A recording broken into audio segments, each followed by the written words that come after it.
வணக்கம். நான் உங்கள் சின்னமலை கருப்புசாமி பேசுறேன்.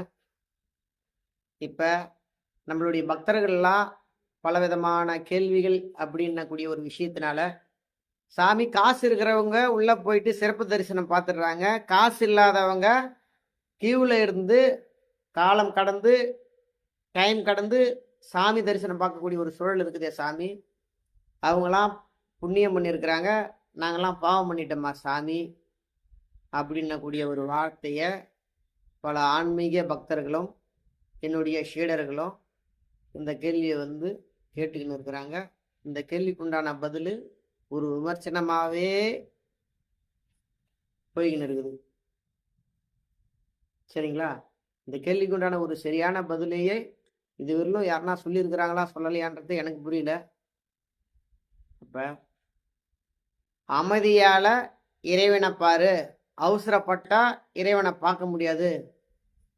காசு இருக்கிறவங்களாம் உயர்ந்தவங்கள, காசு இல்லாதவங்களாம் தாழ்ந்தவங்கள.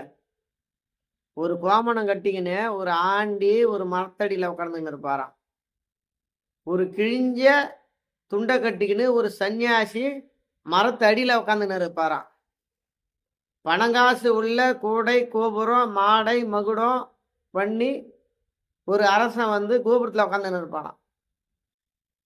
அப்போ அந்த அரசனுக்கு ஒரு பாதிப்புகளும் ஒரு பிரச்சனையும் ஏற்பட்டு எல்லா இடத்துலையும் அவருக்கு நிகரான இருக்கக்கூடிய ஒரு இடத்துல இருக்கக்கூடிய அவருக்கு நிகராக இருக்கக்கூடிய வைத்தியரையோ அவருக்கு நிகராக இருக்கக்கூடிய ஆன்மீகரையோ பல குருமார்களையோ சந்திக்கும் போது அவருடைய துன்பங்கள்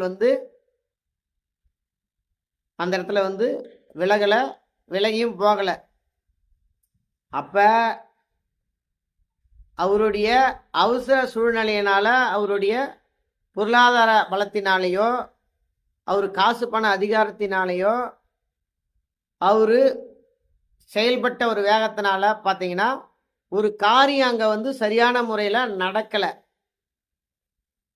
அப்போ அவர் அமைதியை கொண்டு ஒரு பொறுமையை கொண்டு இதுக்குண்டான வழிகளை தேடி நிதானமாக செயல்பட்டு இந்த சன்னியாசியோ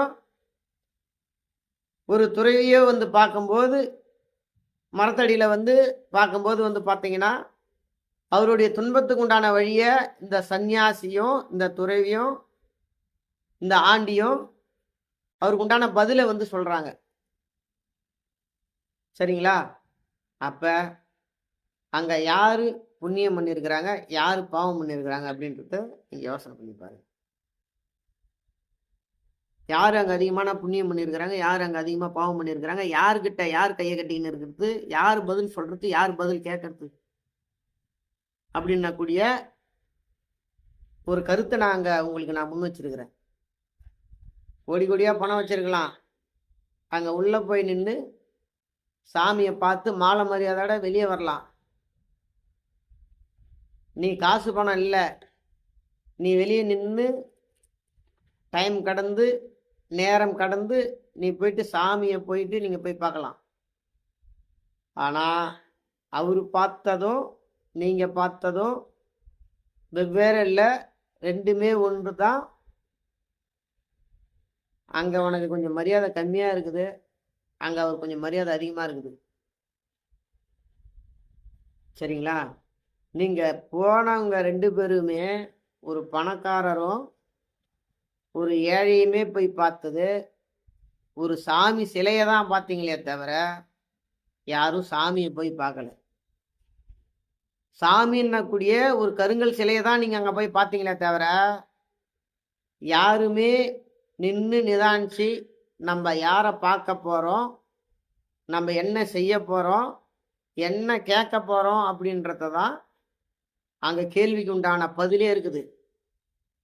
அவர் முன்ன போய் சாமியை பார்த்துட்டாரு, அவர் பணக்காரர், அவருக்கு என்ன இருக்குது, என்கிட்ட இங்கே ஒன்றுமே இல்லை, நான் கால் கடக்க நின்று நான் போய் சாமியை பார்க்குறேன்.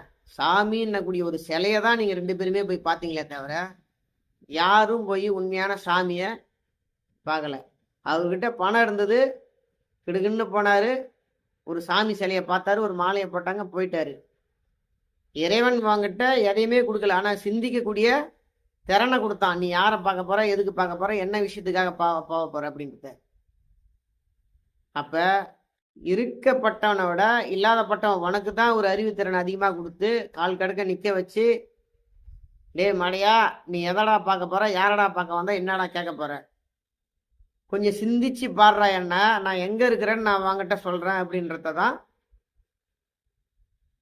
நீங்க ஆலய தரிசனம் பார்க்கும்போது ஒரு சிந்தனையும் ஒரு கருத்தையும் இறைவன் கூடிய உனக்குள்ள இருக்கக்கூடிய இறைவன் வந்து உன்னை உணர்த்த வராரு.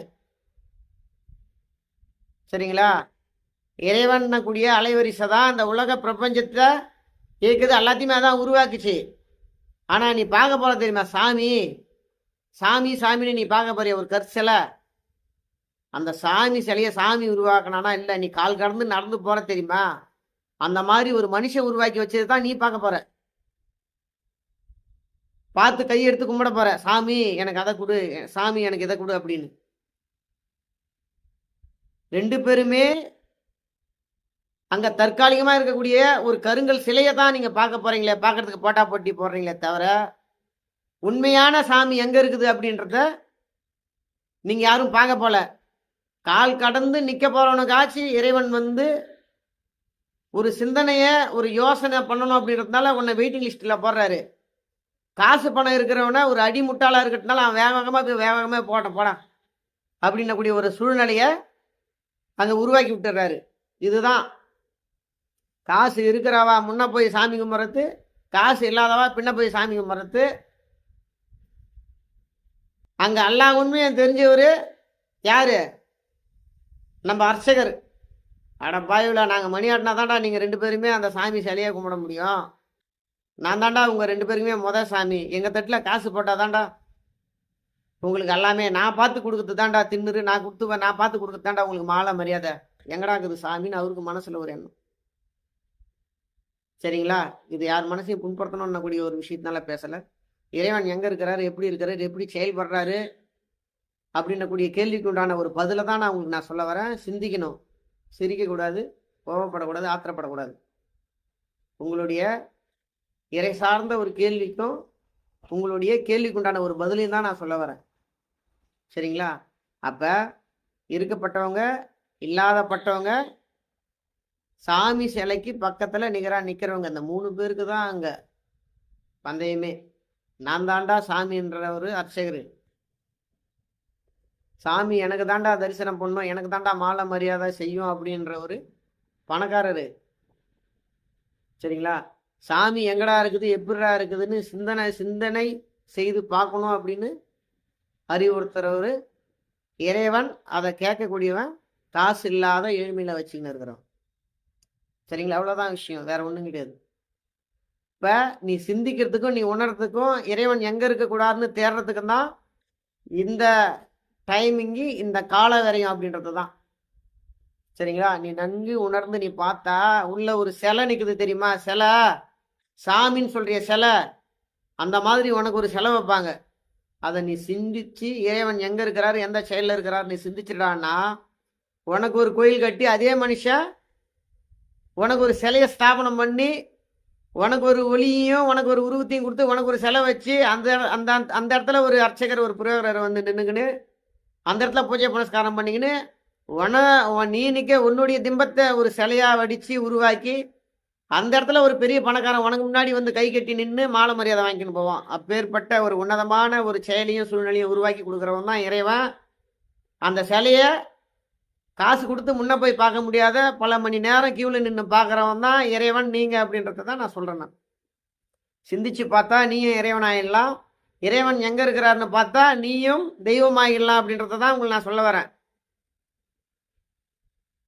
வேற ஒன்றும் இங்கே பெரிய விஷயங்கள் எதுவுமே கிடையாது. இங்கே எல்லாமே சிந்திக்கிறதுக்கு யோசனை பண்ணுறதுக்கு மட்டும்தான் இங்கே தாமசம். மீதி எல்லாமே உலகத்தில் வந்து எல்லாமே பார்த்தோன்னா ஈஸி தான். நீ சிந்திக்கணும், உணவு கட்டுப்பாட்டை குறைச்சி நீ சிந்திக்கணும். சிந்திச்சா மட்டும்தான் உன் உடம்புல இருக்கக்கூடிய தாய்ப்பால் சுரக்கும். இப்போ மண்டைக்குள்ள இருக்கக்கூடிய ஞானம் அப்படின்னக்கூடிய தாய்ப்பால் மண்டைக்குள்ள சுரக்கும். சுரந்து உன்னுடைய ஞானம் சுத்தி பெறும், ஞான சித்தி பெறும். சுத்தியும் சித்தியும் பிறந்துடுத்துனா இந்த உலகில் நீ இறைவனாவற, நீ சித்தராவற, நீ மகானாவற, நீ ஞானி ஆவற, நீ யோகி ஆவற. உன்னுடைய செயலுக்கு தகுந்த மாதிரியான இந்த பேர்கள்ன்றது அமையும். அமைஞ்சு நல்ல முறையில் பல பேருக்கு பல உபதேசமும் பல பேருக்கு பல நல்வழியும் நீங்கள் உருவாக்கி கொடுப்பீங்க.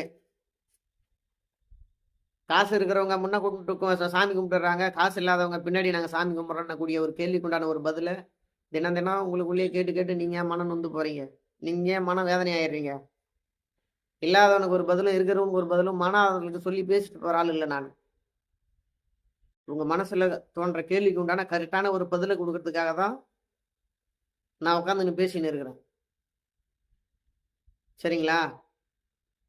கடவுள் அவருக்கு முன்னாடி ஒரு பிளஸ்ஸை கொடுத்து அவர் ஒரு உயர்ந்த நிலை. பணம் இருக்கிறவங்களாம் கடவுளால் அளவுக்கு அதிகமாக ஆசீர்வாதப்பட்டு நீங்கள் முடிவு பண்ணிக்காதீங்க. சரிங்களா? யாருக்கிட்ட ஒருத்தவங்கிட்ட பணம் அதிகமாக இருக்குதோ அவன் பாவத்தையும் கருமாவையும் அதிகமாக சேர்த்து வச்சுக்கிறான்னு அர்த்தம். யாவும் ஒருத்தவங்கிட்ட பணம் இல்லையோ அவன் புண்ணியத்தை அதிகமாக சம்பாதிச்சு வச்சுக்கிறான்னு அர்த்தம். இதுதான் உண்மையான விஷயம். இதெல்லாம் நீங்கள் புரிஞ்சுக்கணும். பணம் இருக்கிறவங்க புண்ணியம் பண்ணிக்கிறாங்க, பணம் இல்லாதவங்க பாவத்தை பண்ணிக்கிறாங்கன்னா கிடையாது. அவ்வளோ கர்மம் அவங்ககிட்ட இருக்குது, அவ்வளோ கர்மா அந்த இடத்துல இருக்குது அப்படின்னு அர்த்தம். சரிங்களா?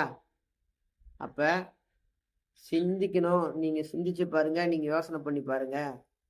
யோசனையை பண்ணி நீங்களும் தெய்வ நிலையை அடைஞ்சி, நீங்களும் ஞான நிலையை அடைஞ்சி நல்ல முறையில் பெருவாழ்வு பெற்று பிறவா வரம் பெறணும் அப்படின்றது தான் இந்த சின்னமலை கருப்பு சாமியினுடைய ஒரு ஆசி. அடுத்த வீடியோவில் அடுத்த பதிவு சந்திப்போம். நன்றி, வணக்கம்.